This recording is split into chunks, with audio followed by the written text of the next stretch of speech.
અને કેવડાના ઝાડ તો બહુ થોડાક છે, થોડાક વીણ્યા હતા. જો હા હા, વાંકું વાંકું હાલવું પડે. બીડ જંગલ છે જો મારી પાછળ.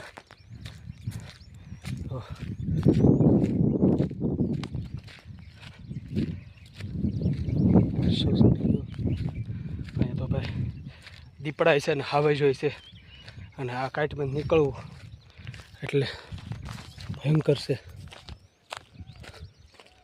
ક્યાં હાવેજ બેઠો હોય, ક્યાં દીપડો બેઠો હોય ખબર ન પડે.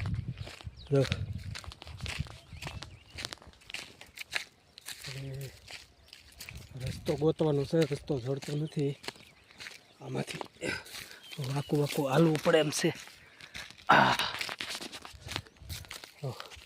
કાંઈટ બધી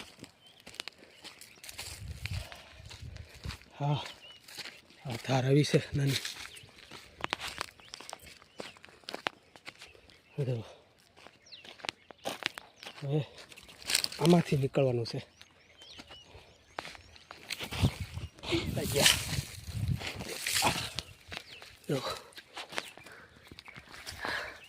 બહુ ભયંકર કાંઈટ છે, વાગે છે, કાપાય છે. તો આમાં ક્યાં હાવે જોઈ નક્કી નહીં. હાવે જે બેઠા હોય દીપડા હોય, હાલવામાં ધ્યાન રાખવું પડે જોઈ જોઈને.